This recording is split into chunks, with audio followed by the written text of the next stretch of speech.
민수기 11장 1절.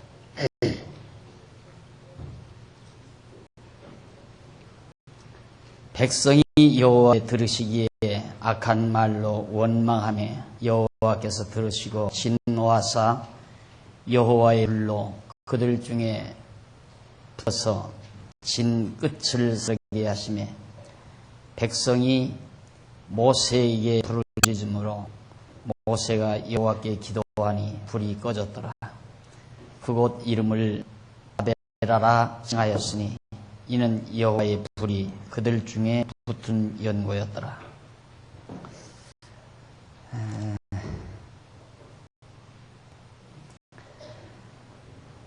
지난 시간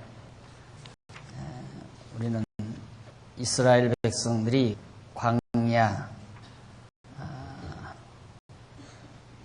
출발을 하는 과정을 우리들이 살폈습니다. 그동안 광야 생활을 시작하기 위해서 여러 가지로 준비한 다음 이제 하나님께서 광야에서 1차 첫 번째 시련을 시작하는 과정인데 그것이 10장부터 내용이라고 그랬습니다. 그래서 우선 신의 광야에서 일단 출발하는 내용을 지난 시간까지 소개해드렸습니다. 각 신기마다 정확한 질서를 잡고 또 맡은 바 임무 따라서 차서대로 광야에 출발하는 모습을 지난 시간 살펴본 겁니다.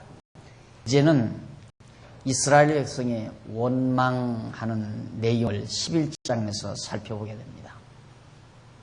우리가 얼른 이렇게 생각해 보면 이런 상황 속에서 원망이 나올 수 있을까 이런 생각을 하겠지만은 이스라엘 백성들로는 원망을 할 수 있는 그런 상황에 접어들게 됩니다.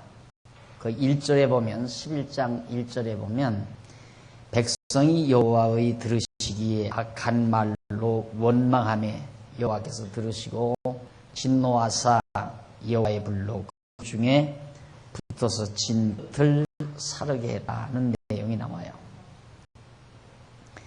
사실 피곤하죠. 확막한 산길 거기에서 사실 눈에 보이는 것도 없고 안정된 것도 아니고 늘 불안하잖아요. 언제 출발할지도 모르는 거고 안정된 생활을 못하는 것이 이스라엘 백성이란 말입니다.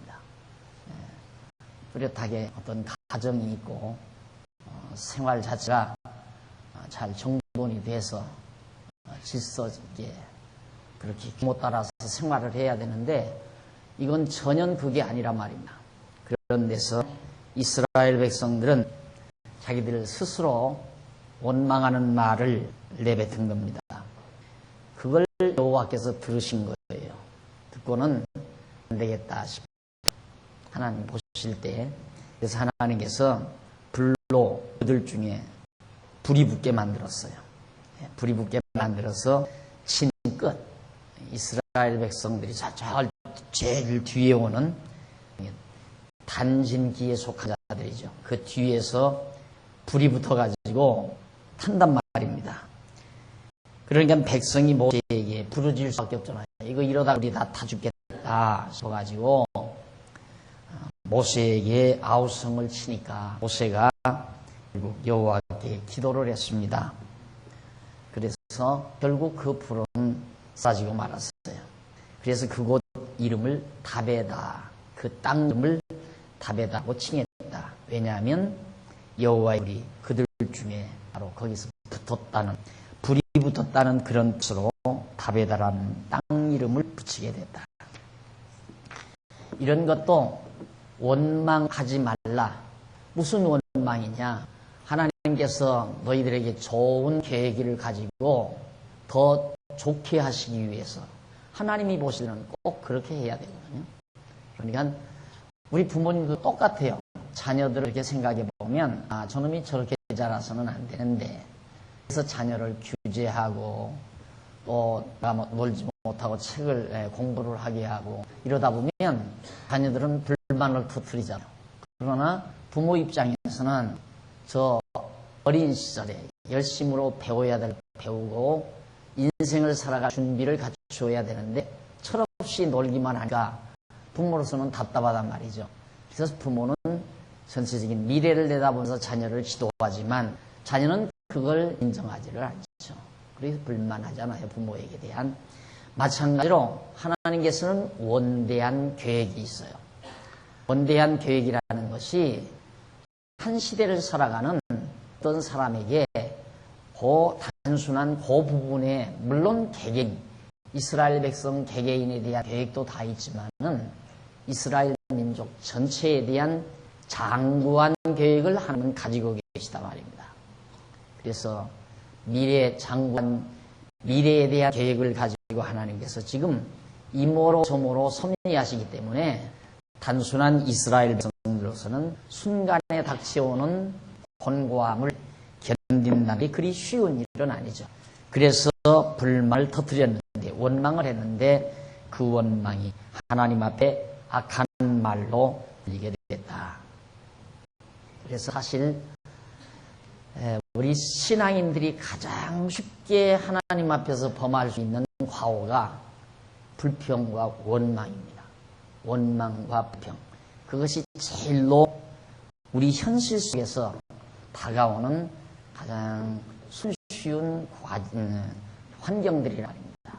내가 바라는 대로, 내가 원하는 대로 일이 이루어지지 아니하니까 그런 것들은 모두가 다 불만으로 이어지고 그런 것들은 되게 원망의 요소로 이어지게 되는 거란 말입니다. 그래서 제일 이스라엘 백성들이 광야에 나와서 물론 전에도 모세에게 원망하고 그랬지만은 지금 이제 시내산에서 하나님께 호된 교육을 받았죠. 시내산에서 말씀을 통해서 자세하게 교육도 받고 또 시내산에 불로 화염으로 나타서 천둥번개 소리와 함께 우리 소리로 하나님께서 음성을 받아서 그렇게 가르쳐 주시고 그렇게 다 했는데도 이스라엘 백성은 여전히 어려움이 닥쳐오니까 하나님 앞에 불만을 터뜨리게 된 거란 말입니다. 그래서 44페이지 위에서 11번째 줄 바꾼 데 보시면 844페이지 위에서 11번째 줄 여기 여호와의 불은 여호와께서 직분 내리시는 불을 말하는데 이에 모세는 여호와께 기도를 드렸다. 기도를 들으신 여호와께서는 그들 열조에게 세우신 언약을 기억하고 불이 꺼지게 하셨다. 만일 여호와께서 이스라엘 자손을 광야에서 불로 다 진멸하여 보신다면 그들 열조와의 언약이 무효가 되고 마는 겁니다. 그러니까 하나님께서 여호와께서 모세의 기도를 들으시는 것은 당연한 거죠. 하나님이 지금 그 백성들 가나안까지 인도할 거거든요. 그런데 이제 출발과에서 다 불로 태워 죽여버린다면 하나님의 언약이 다 공수표가 돼버리잖아요. 그래서 모세는 그 언약을 붙들고 기도를 한 것이고 그 기도하는 것을 하나님 또 들어주신 거고요. 이것이 잘 조화를 이룬 거죠. 그런데 왜 하나님은 하필이면 기도를 하게 해서 멈춰주는가? 모세가 기도 안 해도 걱정 아니에요. 그렇죠? 하나님 입장에서는. 모세가 기도 않고 가만히 있으면 하나님은 답답한 거예요. 왜? 기도 안 하면 멈춰줄 수도 없고. 왜 멈춰줄 수 없나?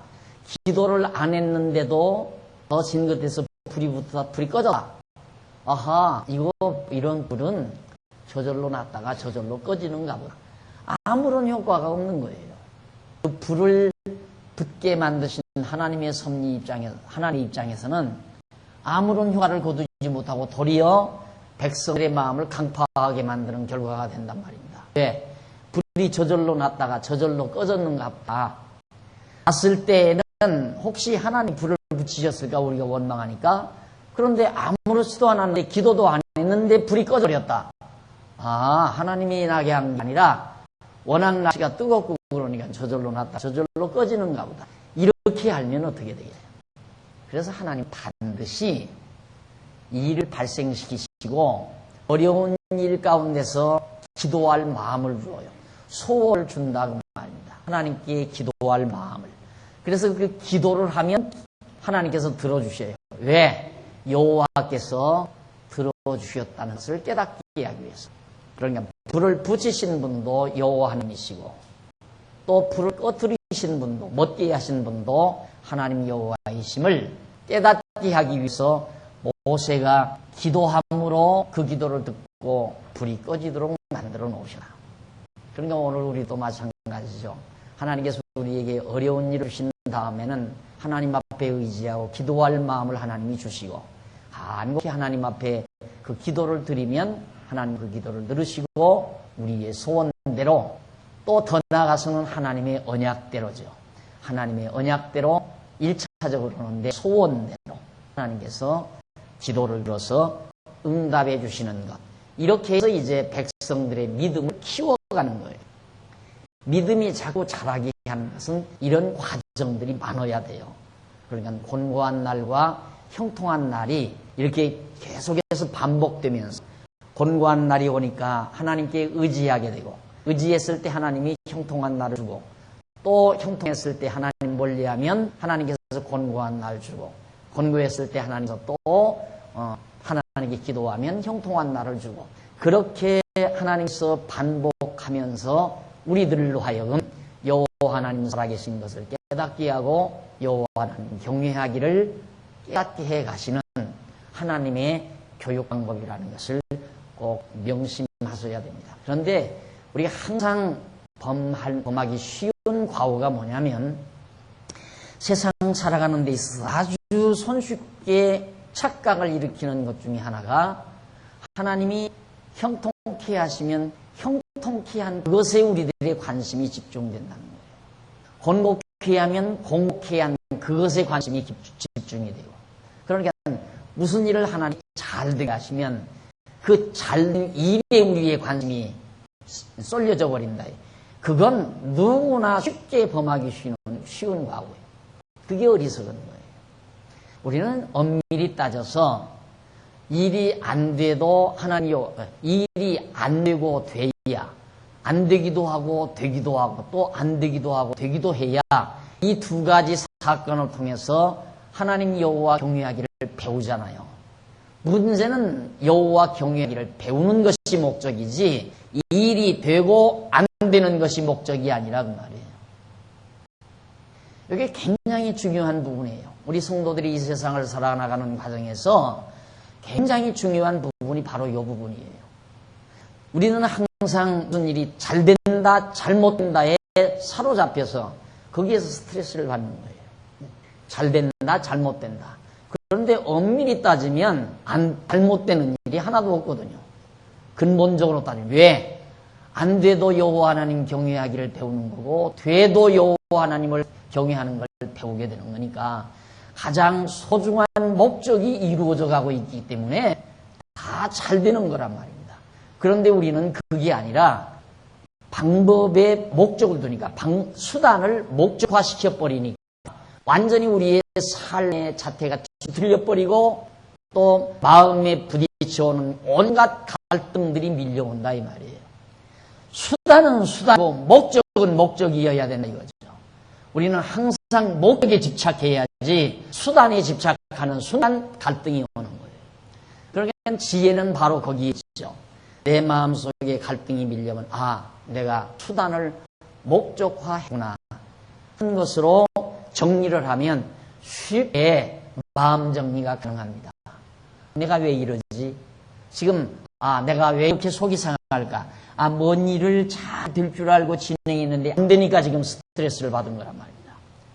그러면 그거 안 되는 게 정확한 거예요. 내 마음대로 안 되는 게 당연한 거 아니에요.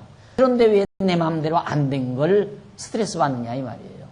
이 세상 만사 다 여러분이 지금 몇 학기 동안 공부해 오는 것이 세상 만사 내 마음대로 안 된다. 하나님 정하신 뜻대로 된다. 그거 공부했다 이 말이죠.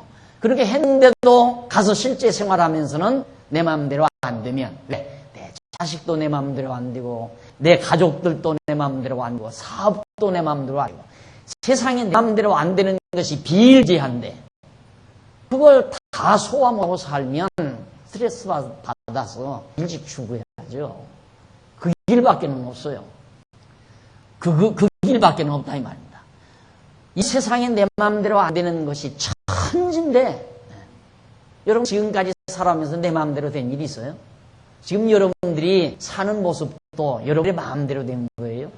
여러분들이 가지고 있는 성취도, 성격도, 여러분들과 이루고 있는 가족도, 사업도, 삶의 터전도 여러분의 마음대로 된 거 하나도 없어요.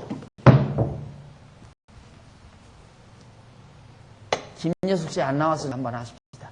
김예숙은 아들 하나 낳기를 크게 소원해서도 아들 없잖아요. 딸맞이 아들이 없다 이 말이에요. 누구 마음대로 그렇게 되느냐. 그러면 마음대로 아들 없다고 해서 맨날 스트레스 받으면 벌써 죽었을 거예요. 벌써. 아들 있고 없는 게 중요하다 한 것이 아니라 이 말. 내 마음대로 아들도 못 낳고 내 마음대로 딸도 못 낳고 또 딸 없어서 지금 골치 아픈 사람들이 얼마나 많아요. 특히 집사님들. 참 골치지요. 그 다음 적적할 때 어디 갈 거요? 딸네 집 없으니. 며느리한테 가서 설거지 해주고 밥 얻어 먹으려고. 마음대로 안 된다 이 말이에요. 그러면 세상 만사 내 마음대로 안 된다는 것이 당연한데 왜 당연한 것 가지고 소화하고 스트레스를 받느냐.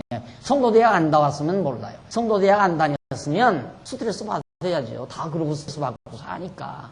그러나 몇 학기 동안 그래도 공부를 하셨으면 이제는 방법 하지 말라 이 말이에요.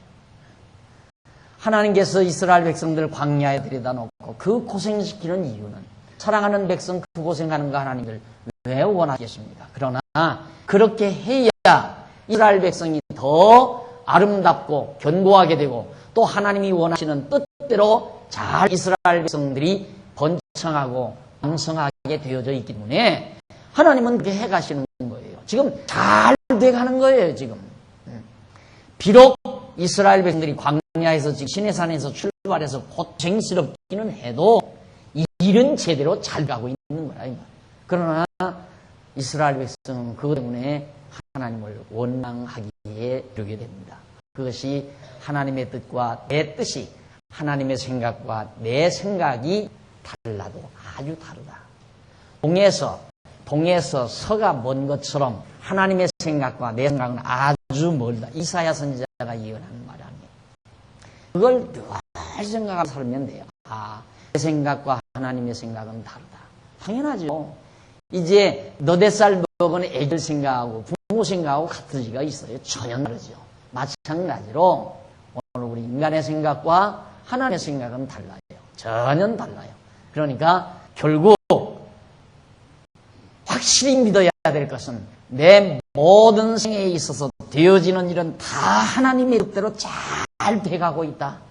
이것만 대전제로 생각을 하면서 소화해 가시면 된다 이 말이에요. 자, 그 다음 이제 11장 4절로 9절에 보면 백성이 먹을 고기와 생선과 채소가 없다고 또 원망을 해요. 금방 원망하다가 한 대 얻어 터지고 나서도 또 원망을 또 해. 이스라엘 중에 섞여 사는 무리가 탐욕 품에 이스라엘 자손도 다시 울며 가로되 누가 우리에게 고기를 주어 먹게 할꼬. 우리가 애굽에 있을 때에는 값없이 생선과 외와 수박과 부추와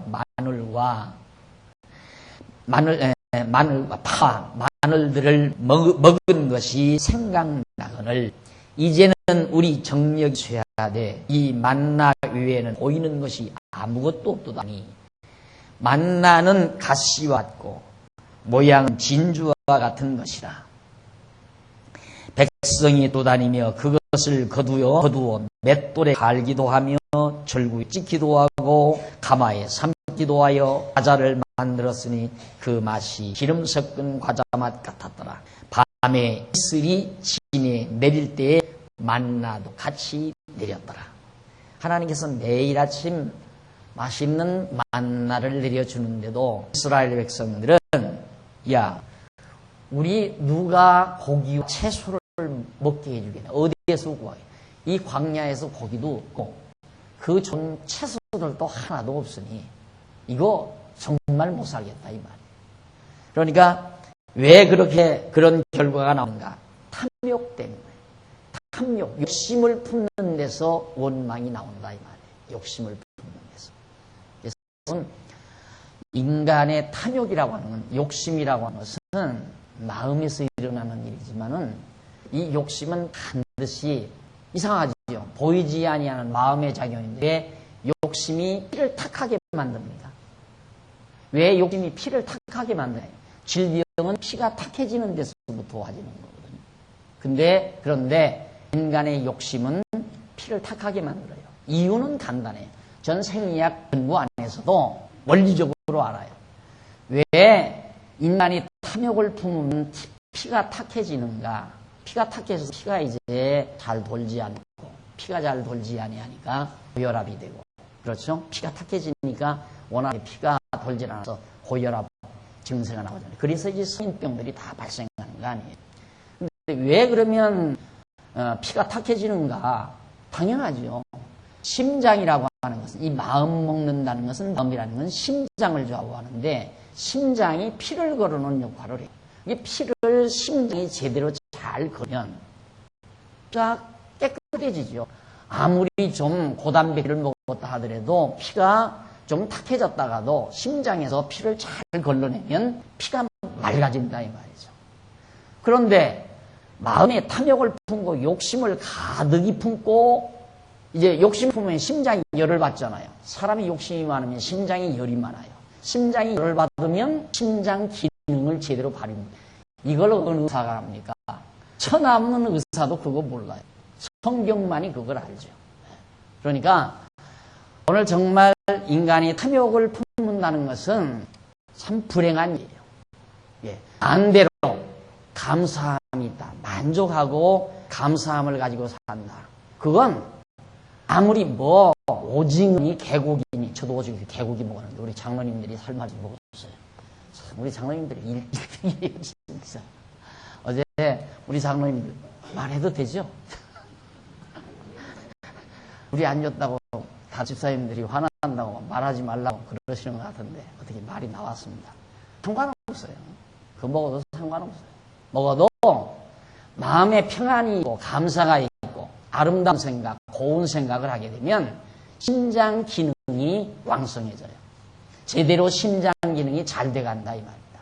그러니까 아주 욕심 많고 아주 성격이 고약한 사람을 심포가 나쁘다고 해요. 심포. 사람 심포. 그 심포라고 안 하죠. 심포가 고약한 저 사람이죠. 심포가 아니라 심포예요. 심장을 싸고 있는 포. 그게 나쁘다 그 말이에요. 그 심포가 나쁘면 결국 심장 기능을 제대로 못하는 거죠. 그래서 사람이란 고운 생각, 아름다운 생각, 고맙고 감사한 생각, 범사에 감사한 마음을 가지고 사는 건 최고예요. 최고. 혈색이 달라져요. 혈색이 확 달라져 버려요. 경험해보세요. 그렇게 되나 안 되나. 그러니까 정말 욕심이라는 것은 참 우리에게 불행한 일인데 이스라엘 백성들을 하나님이 다 누려주시고 다 책임져 주시고 인도해 주시고 하나님께서 다 가나안 땅까지 데려다 줄 건데 뭐가 걱정이에요. 그런데도 그 순간순간 조금씩 하나님께서 하나님 경외함 가르치기 위해서 허락하시는 그 순간의 어려움을 그걸 못 참아가지고 그만 불평하고 원망하고 자, 이런 결과를 이스라엘 백성들이 11장 4절로 9절에서 또 하게 됩니다. 다음 넘어가서 11장 10절로 15절에 보면 모세가 안타까워 회중을 위하여 여호와께 기도를 드립니다. 원망하고 불평하고 그런 백성들이 자 10절 백성이 온 가족들이 각기 장막문에서 우는 것을 모세가 들으니라. 이제는 불평하다가 불만을 탐을 품고 원망을 하다가 이제는 울기까지 해요. 뭐가 그렇게 정말 원통하고 슬픈지 우는 것을 모세가 들으니라. 이러므로 여호와의 진노가 심히 크고 모세도 기뻐하지 아니하여 여호와께 여짜오되 주께서 어찌하여 종을 괴롭게 하시나이까. 자, 모세도 이제 지겨웠어요. 그놈의 백성들 얼마나 이렇게 말을 안 듣는지. 나를 위해 그냥 광야에서 이드로의 양물이나 그냥 끌고 다니면서 기다가 한 세상 살다 죽을 건데 뭐 나한테 왜 이 천만 이스라엘을 겨눠가지고 얼마나 골치 아프겠어요. 진짜로. 예? 그래서 종을 왜 이렇게 괴롭게 하시나이까 어찌하여 나로 주의 목전에 은혜를 입게 아니하시고 이 모든 백성을 내게 맡기사 나로 그 짐을 지게 하시나이까. 이 모든 백성을 내가 잉태하였나이까. 내가 어찌 그들을 생산하였기에 주께서 나더러 양육하는 아비가 젖 먹는 아이 품듯 그들을 품에 품고 주께서 그들의 열조에게 맹세하신 땅으로 가라 하시나이까. 내가 이들 나눴습니까? 이 말이에요. 내가 이들을 왜 이렇게 인도해서 열조에게 맹세한 땅 왜 하필이면 나를 통해서 가라고 하십니까? 이제는 모세마저도 하나님 앞에 원망하기 시작했어요. 백성이 원망하다가 이제는 모세마저 합세해서 하나님 앞에 원망을 합니다. 그들이 나를 향하여 울며 가되 우리에게 고기를 주어 먹게 하라 하온 책임이 심히 중하여 나 혼자는 이 모든 백성을 질 수 없나이다. 주께서 내게 이같이 하실진데 구하옵나니 내게 은혜를 베푸사 즉시 나를 죽여 바로 나의 곤고함을 보지 않게 하옵소서. 나 이 백성 책임 못 집니다. 아마 하나님께서 모세한테 책임지라고 큰일 날 뻔 알았어요. 누가 자기들을 책임지랬나? 안 그래요? 하나님 모세를 책임지라는 말 하나도 안 했어요. 내가 데리고 갈 테니까 너 인도해 내라 이 말이에요. 그러니까 모세도 그냥 하나님께 순종하고 하는 대로 해가면 되는데 모세도 지금 과잉 착각하는 거죠. 자기가 대단하게 자기가 그 민족들을 이끌고 지금 가는 줄로 착각한다 이 말이죠. 그래서 나 못하겠습니다. 주께서 내게 이가 행하실진데 구하옵나니 내게 은혜를 베푸사 즉시 나를 죽여 나로 나의 곤감을 보지 않게 하고. 얼마나 괴로웠으면 차라리 나 죽여주십시오 그랬겠습니까? 그럴 거 아니에요. 그 많은 백성들이 모세한테 늘 그렇게 두려워 나가지도 못하지. 전 혼자서 공연히 뭐 우리를 애굽을 악한 안으로 인도하노. 쓸데없이 와가지고 애굽에서 고기 잘 먹고 채소 얻었고 일은 좀 고달프지만 편안하게 사는 우리들을 그래 이 아무것도 없는 광야 땅에다 들여놔놓고 야 이놈아 고기 좀 달라 채소 좀 달라 이 말이야. 죽을 맛 아니에요 모세 입장에서는. 하나님 날 죽여주십시오. 내가 이들 나눴습니까? 왜 나한테 책임져놓고 이렇게 고통을 당하게 합니까? 이 말이지. 그러자 여호와 11장 16절로 23절 거기 보면 여호와께서 장로와 유사 70인을 모으라고 그랬어요. 장로들 다 그 백성들의 지도자들을 전부 다 70여 명을 모아놓아라. 여호와께서 모세에게 이르되 이스라엘 노인 중 백성의 장로와 유사된 줄을 네가 아는 자 70인을 모아 데리고 회막 내 앞에 이르러 거기서 너와 함께 서게 하라. 내가 강림하 거기서 너와 말하고 내게 임한 신을 그들에게도 임하게 하리니 그들이 너와 함께 백성의 짐을 담당하고 너 혼자 지지 아니하리라. 또 백성에게 이르기를 너의 몸을 거룩히 하여 매일 고기 먹기를 기다리라. 너희가 울며 이르기를 누가 우리에게 고기를 주어 먹게 할꼬 애굽에 있을 때가 우리에게 재미있었다 하는 말이 여호와께 들렸으므로 여호와께서 너희에게 고기를 주어 먹게 하실 것이라. 하루나 이틀이나 닷새나 열흘이나 20일만 먹을 뿐 아니라 코에서 넘쳐서 싫어하기까지 1개월간을 먹게 하리니 이는 너희가 너희 중에 거하는 여호와를 멸시하고 그 앞에서 울며 이르기를 우리가 어찌하여 애굽에서 나왔던 거 함이라 하더라. 함이라 하라. 모세가 가로되 나와 함께 있는 이 백성의 여행자 60만 명이었는데 주의 말씀이 1개월간 고기를 주어 먹게 하겠다 하시오니 그들을 위하여 양떼와 소떼를 잡은 조카오며 바다의 모든 고기를 먹을 조카오니까 여호와께서 모세에게 이르시되 여호와의 손이 짧아졌느냐? 네가 이제 내 말이 내게 응한 여부를 보리라. 모세까지 원망하면서 죽여달라고 하니까 하나님께서 모세야, 그러면 너 말고 네가 아는 장로들, 유사들 70여 명을 함께 데리고 회막앞 내 앞에다 와서 서 있어라. 내가 너에게 말한다. 그러면서 너 혼자만 아니라 이제 그 장로들 70인에게도 하나님의 신을 주어서 너와 함께 백성을 기도할 수 있도록 같이 협력할 수 있도록 해주마. 그리고 네 백성들이 고기 먹고 싶다고 하면서 애굽에서는 고기 잘 먹었는데 누가 우리에게 고기를 주고 먹게 할거나 하고 원망했는데 내가 하루가 아니다, 이틀이 아니다, 한 달 동안 코에서 고기 냄새가 풀 나도록 내가 먹여주마. 그러면서 애굽을 그리워하는 이스라엘 백성들에 대한 하나님의 생각을 이제 나타내 주겠다. 그렇게 해서 이제 그렇게 하나님께서 70인을 모아놓은 그들에게 이제 말씀하면서 다 고기 먹여주겠다 이겁니다. 한 달 동안 백성들이 다. 그러니까 모세가 하는 말이, 하나님, 소를 얼마를 잡아서 이들이 먹겠습니까? 어디가 소가 있습니까? 양이 어디가 있습니까? 짐승이 어디 있습니까? 이 말이죠. 또 바다의 물고기를 다 잡아온들 이들을 어떻게 그렇게 먹이겠습니까? 바다의 고기야 잡아오면 먹이지요. 먹이지만 하여튼 하도 모세로서는 암담한 얘기예요. 그 광야에서 어디서 그렇게 장정만 60만이 넘는 그들이 다 해서 1000만에 가까운 이스라엘 백성이 어떻게 고기를 한 달 동안 코에서 고기 냄새가 풀풀 나도록 먹느냐 이 말이죠. 그러니까 여호와 하나님께서 야, 내 손이 짧아졌느냐? 어찌 너마저 날 의심하느냐 이 말이죠. 내가 먹이는 걸 네가 이제 네 눈으로 볼 것이다 이 말이에요. 그러면서 이스라엘 백성들이 참 어려움이 닥칠 때 과거를 늘 그리워하죠.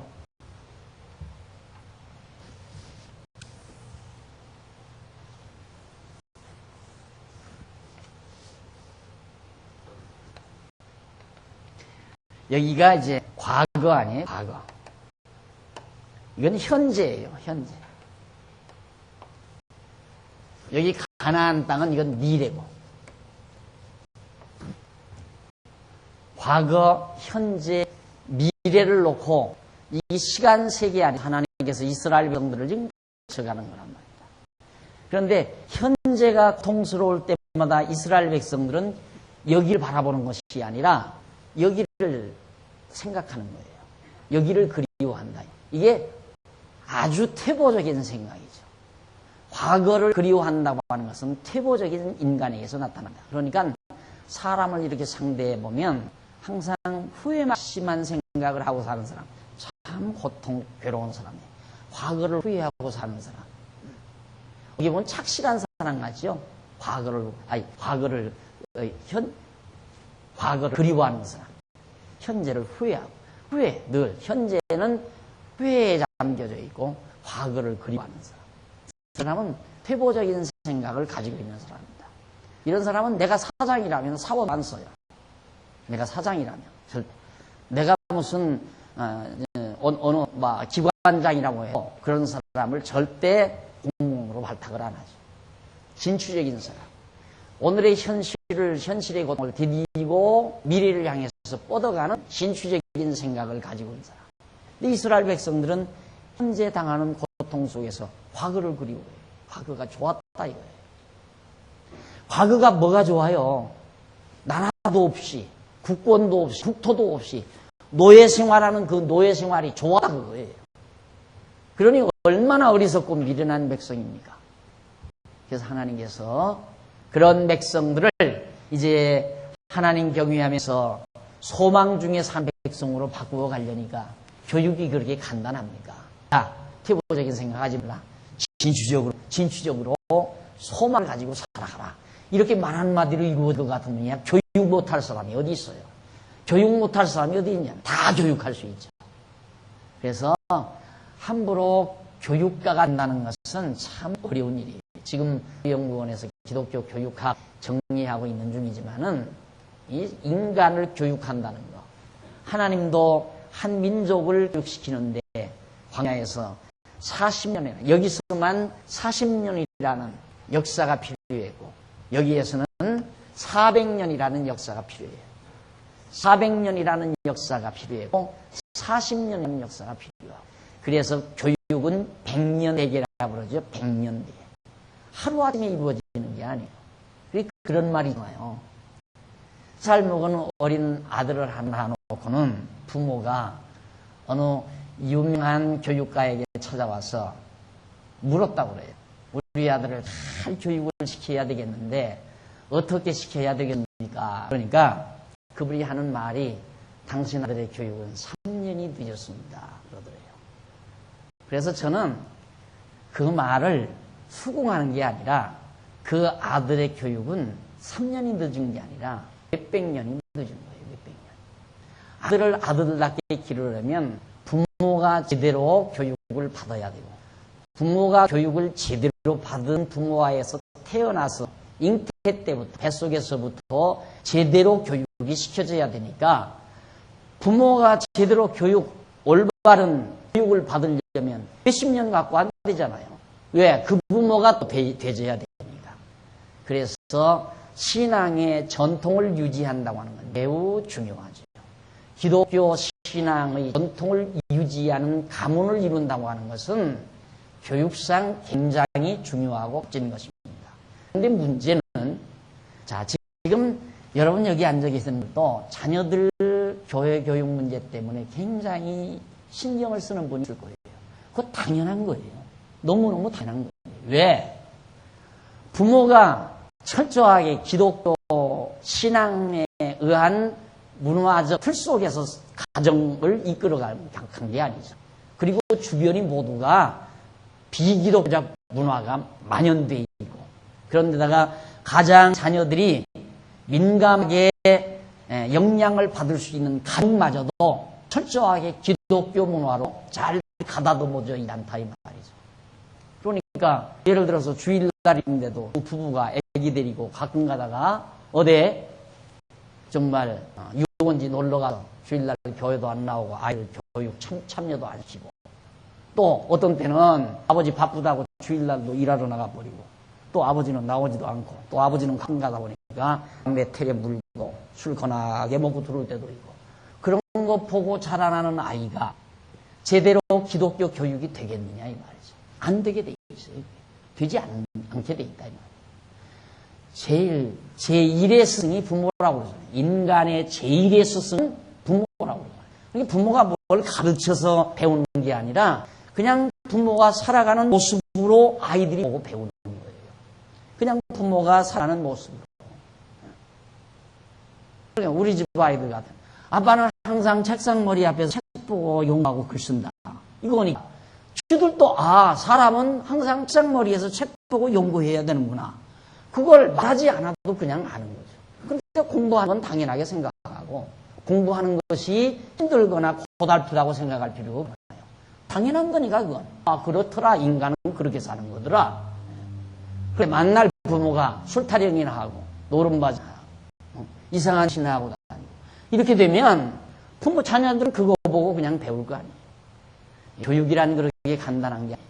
손쉽게 이루어지는 게 아니라 다든지 좀 노력을 해서 해보려고 교회 교육을 해보려고 노력하지만은 어느 정도까지 효과를 거둘 줄은 그 미지수죠. 어쨌든 하는 데까지 우리 귀한 지난 주일날 내가 예배드리면서 우리 용둥이들 한 20대 명 나와서 지난 토요일 날부터 이제 특별히 이제 교육을 여름 자기네들 모임을 또 가졌어요.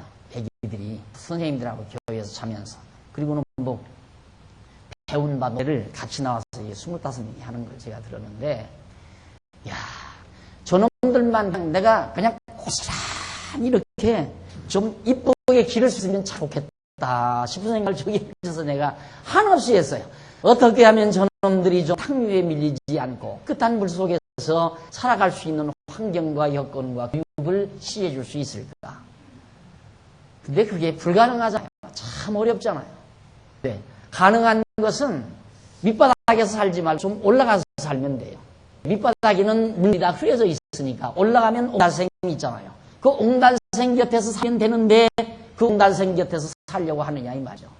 넓은 쪽에 와서 자꾸 막 흙탕물이만 헤엄치고 살려고 하지 옹달샘 속에서 살려고 안 한다 이 말이에요. 그게 문제인데 어쨌든 교육이라고 하는 하나님께서도 단숨에 이루어지지 않는다. 하지를 못한다. 안 했다. 오랜 세월 40년이란 긴 세월 애굽에서 400년이란 기나긴 세월을 걸쳐서 결국 교육을 시켜가는 하나님의 섭리를 지금 우리가 살펴보고 있는 겁니다.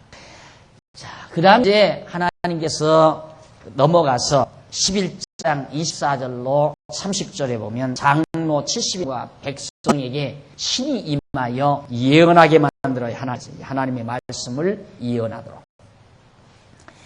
모세가 나가서 여호와의 말씀을 백성에게 고하고 백성의 장로 70인을 모아 장막에 둘러 세우매 여호와께서 구름 가운데 강림하사 모세에게 말씀하시고 그에게 임한 신을 70장로에게도 임하게 하시니 신이 임하신 때에 그들이 예언을 하다가 다시는 하지 아니하여라.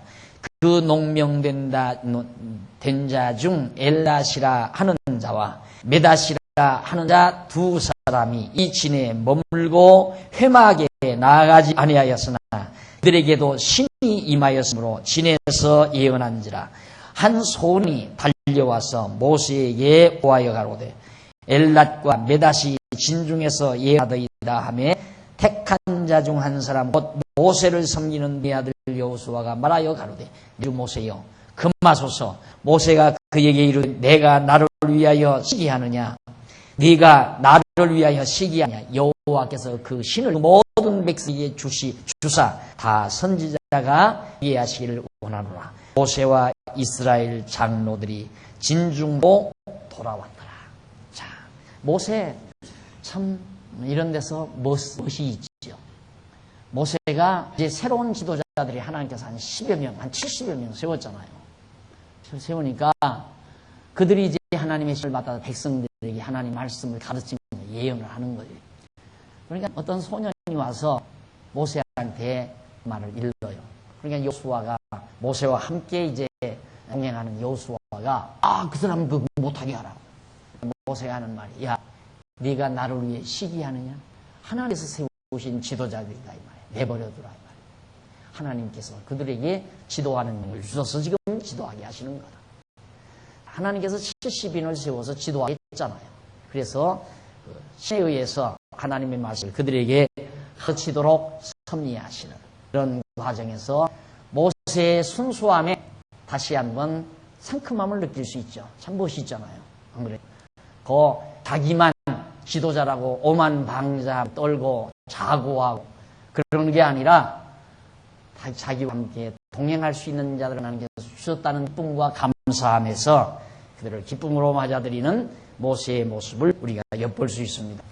그런데 문제는 아까 여기서 고기를 주는데 그렇게 고기를 한 달 동안씩 고기 냄새가 나도록 먹이실 수 있는 하나님이 왜 고기를 안 먹이고 원망하기까지 왜 놔둬요? 그렇잖아요? 하나님이 왜 그렇게 하시느냐 이 말이죠. 차라리 그러면 안 먹이시려면 원망하거나 말거나 원망하면 두들겨 패버리고 그리고는 먹이지 않으면 그 아니에요. 그런데 먹이실 수 없는 게 아니라 먹일 수 있는 능력이 있으신 분이 안 먹이고 안 먹이니까 원망하고 원망하니까 또 하나님께서 먹이를 주어서 먹이시고 자, 안 먹이고 원망하고 먹이시고 왜 그렇게 안 먹이고 맞죠? 안 먹이고 안 먹인다. 먹이지 않고 왜 고기를 안 먹인다 안 먹이고서 원망하게 하는가. 이게 안 먹인 것도 하나님이 안 먹인 거고 안 먹이니까 원망했으니까 원망하긴 거죠. 안 먹였으니까 원망한 거 아니에요. 원망하게 하시고 그리고 왜 또 먹이셔요. 이것이 바로 교육이다 이 말이에요. 안 되게 해서 원망하게 만들고 되게 하는 거.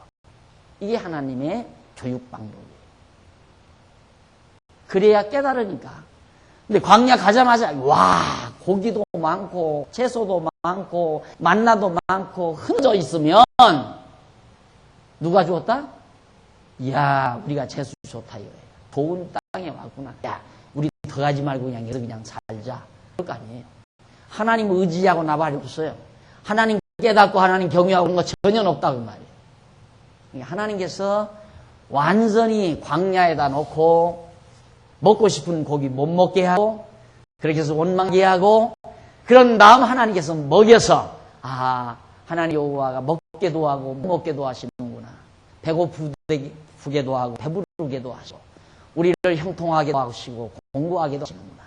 그래서 여호와 하나님을 깨달아 알게 하시기 위한 것이 하나님께서 하시는 중요한 섭리라 이 말이에요. 이렇게 지금도 우리를 그렇게 인도해 가는 거예요. 내 마음대로 안 되는 것 당연한 줄 알고 살아야 된다 이 말이에요. 그런데 내 마음대로 안 되는 것을 속상하게 생각하고 사는 건 하나님 여호와 잊어버린 사람이죠. 아기가 부모님이 살면서 제 마음대로 안 되는 거 알고 살아야 되는데 아기가 왜 그렇게 짜증이 많은가? 만사를 다 제 마음대로 하겠다는 거예요. 만사를 다 제 마음대로. 화장대 앞에 있는 그 화장품이 얼마나 비싼 건데 그거 가지고 나가서 밖에 나가서 아이들하고 소꿉장난 하겠다 이거야. 그러니 그걸 놔둘 부모가 어디 있어요? 안 그래요? 안 돼요. 자기 마음대로 안 되는 거란 말입니다. 인간 삶이라는 게. 그러니까 안 되는 게 당연한 거. 왜? 하나님 여호와가 살아계시니까. 누구 뜻대로 되나? 하나님의 정하신 뜻대로 된다. 그거 알고 살면 안 돼도 걱정할 거 없고 돼도 오만방자할 필요 없고 됐다고 해서 오만하고 교만하고 안 됐다고 해서 축쳐져 버리고 그것이 제일 못난이의 자세예요.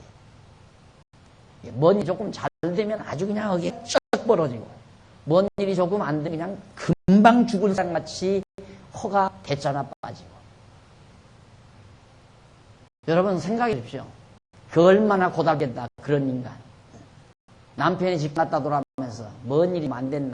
벌써 들어온 폼부터 보니까 뭔 일이 안 됐구나. 그런 남편 믿고 어떻게 살겠어요? 에? 직장 떨어져서 당당하게 도시락 달라고 해가지고 공원을 갈망정 공원으로 가는 남편.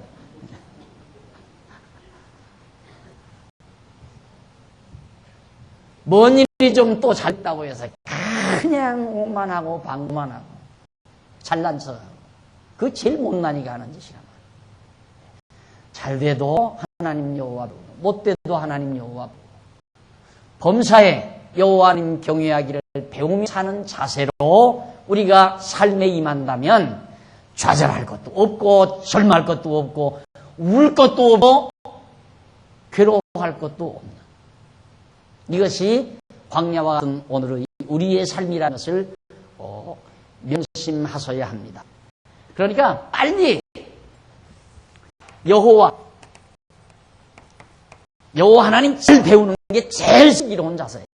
여호와 하나님을 잘 배우는 게 정확하게 하나님 여호와 잃어버리면 이렇게 또 하시니까 안 먹이고 원망하게 해서 먹이고 이렇게 하시니까 하나님께서 그래야 하나님 여호와가 우리를 먹이시는구나 그걸 깨달으니까 이게 우리가 광야와 같은 세상 현실 살면서 제일 두려운 것이 여호와 경외하기를 잃어버리는 순간 그게 바로 제일 두려운 순간이죠.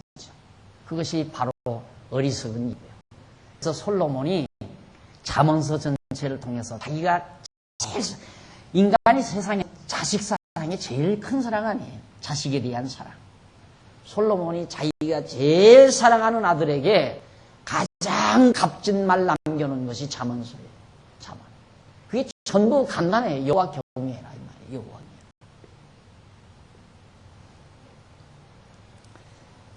그 다음 849페이지 11장 31절로 35절 보면 여호와께서 매출하기를 탐욕낸 백성을 진노하라. 이놈의 탐욕은 어디가나 없어지지 않아요. 없을 때도 없어도 탐욕. 여기는 있어도 탐욕. 어떻게 없어도 탐욕을 부리고 있어도 탐욕을 부리느냐 이 말이에요. 조금 이해를 해서 없으면 욕심낸다 하십시다. 없으니까 좀 갖고 싶은 욕심이 있다. 있는데 왜 욕심내느냐 이게 있는데. 이것이 우리 인간의 탁한 속성이에요. 그러니까 탐욕이라고 하는 건 있거나 없거나 관계없이 인간 내면에 존재해 있어요. 인간의 내면에 탐욕이라고 하는 것이. 그것이 만악의 뿌리고 만병의 근원이에요. 탐욕이라는 것이 만악의 뿌리며 만병의 근원이라는 거. 아까 설명드렸죠? 욕심이 많으면 심장에 열이 많아서 심포가 나빠지고, 심포가 나빠지니까 심장이 제 기능 발휘를 못해서 피를 제대로 거르지 못해. 그냥 피가 탁해지니까 성인병이 유발이 되고, 그래서 질병이 생기는 거야. 나이가 들수록. 뭐 먹으면 피가 맑아진다고. 뭐 먹으면 피가. 아무리 좋은 걸 먹으면서 욕심 가득하게 살고 가득히 가지고 있으면 필요 없어요. 필요 없는 거예요. 아무리 좀 험한 음식을 먹었더라도 마음 편안하게 살면 다 걸러내요.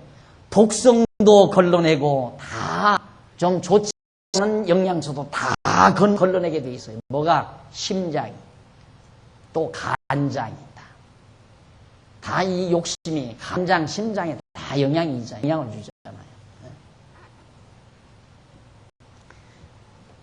그래서 이스라엘 백성들에게 하나님께서 막 메추라기를, 참새 같은 거예요. 참새가 조금 작은 새라고 그래요. 메추라기. 그놈의 새 한 마리를 박제에다 여기 좀 갖다 놨으면 좋겠는데 그게 잘 안 된다고 그래요. 메추라기 이스라엘에 거기 있으니까 그 한 마리를 박제에다가 좀 갖다 놨으면 조그맣대요. 종달새 마냥 그렇게 생겨요. 그런데 이게 바람결 따라서 한 번 왔다 그러면 완전히 그냥 벌떼처럼, 벌떼 새까맣게 몰려드는데요. 그렇게 하나님이 역사한 거예요. 이제 바람결 따라 그게 몰려들어요. 참, 새들이. 하나님께서 막 광야에다 몰아붙여버린 거예요. 그냥. 그 메추라기를. 그러니까 그 메추라기 갖다가 먹으니까 참새고기 얼마, 세상에 참새 황소등에 앉아서 내 고기 열심하고 내 고기 열심하고 안 바꾼다. 그런다고 그러잖아요. 그렇게 맛있는 쇠고기를 이스라엘 백성으로 코에서 냄새가 풀풀 나도록 먹게 그렇게 하나님이 해 주셨는데 거기서 무슨 욕심을 부려? 무슨 욕심을? 예, 애기들 길러보면 저놈이 건강하게 크겠다, 그걸 알아볼 수 있는 게 뭐냐면 애기들 키우면 뭐 먹을 거 좁으면 입에다 하나 물고 그 다음 자기 이 앞에다 하나 갖다 놓고 오른손에 들고 왼손에 들고 그리고는 어떻게 막 더 갖고 싶어. 요 놈은 건강하게 못 커요. 확실히 건강하게 못 큰다는 거예요. 먹을 것 갖다 주면 집어서 엄마 하나 입에다 주고 아빠 입에다 넣어주고 집에도 먹고 그렇게 큰 놈이 건강하게 크죠. 한번 읽어보십시다. 바람이 여호와께로서 나와 31절 바다에서부터 메추라기를 모아 진곁 이편 저편 곧진 사방으로 각기 하루길 되는 지면 위에 하루길이라면 보통 하루길은 한 40km, 한 40km 엄청난 면적 아니에요. 사방 40km 하루길이니까 그런 면적 위에 그냥 메추라기 새까맣게 떨어지게 만든다 이 말입니다. 지면 위 두 규빗쯤, 그것도 막 높이 이런 정도. 그렇게 내리게 한지라 백성이 일어나 종일 종야와 그 이튿날 종일토록 메추라기를 모으니 적게 모은 자도 10호멜이라 그들이 자기를 위하여 진 산에 펴두었더라. 고기가 아직 이 사이에 있어 씹히기 전에 여호와께서 백성에게 대하여 진노하사 심히 큰 재앙으로 치솟으므로 그건 이름을 기브롯 핫다와라 칭하였으니 탐욕을 낸 백성을 거기 장사함이었더라. 백성이 기브롯 핫다와에서 진행하여 하세롯에 이르러 거기 거하나. 하나님께서 진노가 내렸어요. 왜? 아무리 많이 와서 새들이 와서 메추라기 와서 내려앉아서도 먹을 만큼 갖다 먹으면 되잖아요. 왜? 하나님께서 한 달 동안 먹게 해준다고 약속을 했으니까 그거 믿어야지요. 안 그래요? 그런데 어디 그래요? 나 죽는 날까지 먹고, 그 다음 내 새끼 죽는 날까지 먹고, 손자, 증손자, 고손자, 막 대대손손 먹여 살리는 사각개짝에다가 돈을 쓸어 담지. 그렇게 욕심이 많으니까. 하나님이 그걸 원치 않는데 왜 인간들이 그러는가? 그거 먹고 살려고. 사각개짝에다 갖다 싸놓고 나는 이는 든든하다. 그거 먹고 살려고. 그 하나님이 그걸 원하시겠냐 이 말이에요. 광야예요, 여러분. 우리 하는 데가 광야라 이 말입니다. 광야. 먹을 것과 입을 것이 있으면 족한 줄 알고 살라고 하신 이유가 그거예요. 오늘 아침 잡섰잖아요. 점심 또 주고 도시락 싸우셨죠. 그리고 저녁밥 있잖아요. 근데 왜? 무엇 때문에 무슨 탐욕이 그렇게 많냐. 하나님께서 그래서 진노를 베푸는 거죠. 너희들이 아직도 나를 못 믿는 여호와 하나님을 못 믿는다. 한 달 동안 시간 먹게 주었다면 먹을 만큼만 가져와야지. 그런데 그냥 욕심껏 갖다 보지도 않아. 또 다 퍼내버려.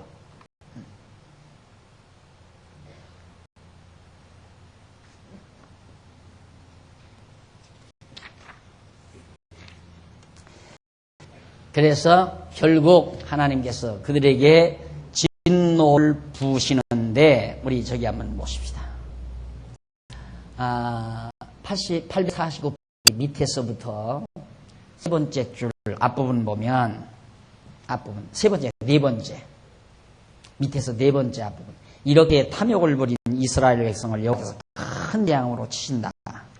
그래서 그곳 이름을 기브롯 핫다와라 하는데, 이는 탐욕 무덤이라는 뜻으로 탐욕을 낸 백성을 장사한 곳이라는 뜻이다.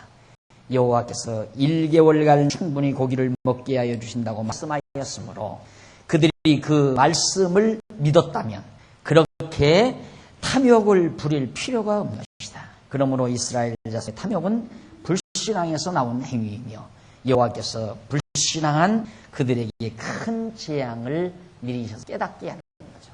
여호와 하나님만 의지하고 경외하도록 깨닫게 하기 위해서 결국 재앙을 내려서 겸손함을 갖도록 하신 하나님의 섭리가 바로 지금 11장에 나오는 내용입니다. 그 다음 이제 12장, 양쪽 가로 3번 12장 보면 거기는 아론과 미리암의 반역 행위가 소개됩니다. 아론과 미리암이 반역을 한다. 자, 별별 일이 다 생기죠. 제일 첫째 생긴 것이 원망이다. 원망. 이 원망은 어디서 나오는가? 탐욕에서 나온다. 탐욕으로부터 원망이 나온다. 그래서 우리가 이 세상을 하나님 앞에서 가장 지혜롭게 사는 방법은 탐욕을 제하고 원망하지 않고 사는 것. 반대는 그 탐욕에서 원망이 나왔으니까 탐욕 부리지 말고 지족하고 만족하게 알라. 만족한 줄 알고 원망하지 말고 감사하라. 그 말이죠. 정반대 아니에요. 탐욕으로 인한 원망을 일삼고 사는 백성을 만족하게 생각하고 감사하며 사는 백성으로 만들어가는 과정이 40년간의 광야 생활의 목적이다 하는 얘기입니다. 그러니까 안전핀, 우리 성도들의 가장 안전한 안전핀이 뭐냐? 내 마음속에 지족하는 마음이 있는가? 늘 감사한 마음이 있는가? 만족한 마음이 있는가? 더 큰 욕심을, 자, 이렇게 보면 욕심이 없으면 사람 발전이 없다, 또 그러는 사람이 있어요. 천만의 말씀. 그냥 욕심이 없으면 일반적으로 하나님 여호와가 살아계시지 않다면, 하나님 여호와를 모르는 사람은 욕심이 없으면 정말 발전이 없어요. 왜? 만사를 체념해 버리니까. 다 체념해요. 욕심이 없으니까. 의욕도 없고 살 힘도 나오지 않고, 그러니까 욕심이 반드시 있어야 살아요, 하나님이 없는 사람들은. 그런데 하나님 여호와를 깨닫고 경외하는 사람은 정반대예요. 하나님 여호와를 의지하는 믿음에서 욕심이 없는 게 아니라 지족에 만족하게 살아요. 욕심이 없다는 거고 만족하는 것과는 정반대거든요. 근데 그냥 탐욕이 없으면 체념해요. 다 의욕상실. 그건 하나님이 없는 사람들이고, 하나님이 전제된 사람들은 탐욕이 없어져 버리면 만족하죠. 만족하는 가운데서 감사가 넘쳐요. 탐욕이 있는 사람은 원망이 있고, 또 하나님 모르는 탐욕이 없는 사람은 절망, 좌절, 아무 욕상실, 그렇게 돼버려요. 세 종류 돼버리잖아요. 그러니까 어차피 이 세상을 하나님 없이 살려면 이렇게 살아가야 해요. 안 되면 당신 때문에 안 됐다. 염치같이 가서 그 돈 좀 갖다 달라니까 그때 가져왔으면 부도 안 났잖아.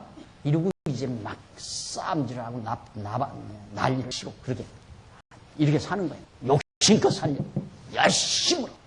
그게 하나님 없이 사는 사람이에요.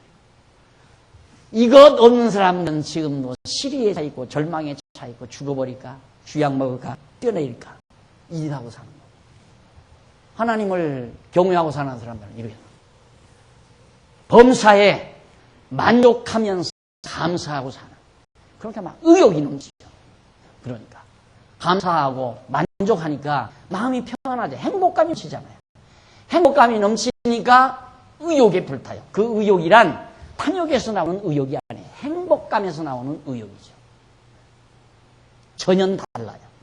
그러니까 바로 이것이 하나님을 경외하며 사는 지혜로운 삶인데, 역시 광야에서 또 계속해서 아론과 미리암이 모세를 반역한 반역 행위가 시도가 됩니다. 차 한 잔 드시면서 도대체 무슨 반역이 일어났을까? 다음 시간 우리 정리해 보십시다.